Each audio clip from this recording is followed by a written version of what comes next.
చాలామంది పేషెంట్స్ లేదా పిల్లల పేరెంట్స్ అందరికీ కామన్గా వచ్చే డౌట్, మనము ఫుడ్ ఏం తీసుకోవాలి, ఏం తీసుకుంటే మెదడు బాగా పనిచేస్తుంది, లేదా ఎగ్జామ్స్ అప్పుడు ఎలా కాన్సన్ట్రేషన్ కుదురుతుంది అనేది, లేదా సర్జరీ తర్వాత ఏం తినాలి ఏం తినకూడదు, ఇలా రకరకాల ఫుడ్స్ మీద డౌట్స్ చాలామందికి. So we came up with a small series on what foods will help your brain health. So can food really affect your brain? మీరు తినే ఆహారము మీ జ్ఞాపక శక్తిని, ఏకాగ్రతను, మెదడు ఆరోగ్యాన్ని ప్రభావితం చేస్తుందా?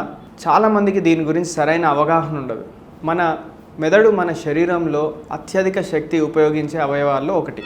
అది సరిగ్గా పనిచేయాలంటే సరైన పోషకాలు అవసరం. Omega 3 fatty acids, vitamins, antioxidants ఉన్న ఆహారాలు మెదడు కణాలను ఆరోగ్యంగా ఉంచడంలో సహాయపడతాయి. మరోవైపు అధిక చక్కెర అంటే షుగర్ లేదా ప్రాసెస్డ్ ఫుడ్స్ ఎక్కువగా తీసుకోవటం ఏకాగ్రత మరియు జ్ఞాపక శక్తిపై ప్రభావం చూపుతాయి. సో మెదడు ఆరోగ్యం మెడిసిన్స్తో మాత్రమే కాదు, మన ప్లేట్లో ఉన్న ఆహారంలో కూడా ఉంటుంది.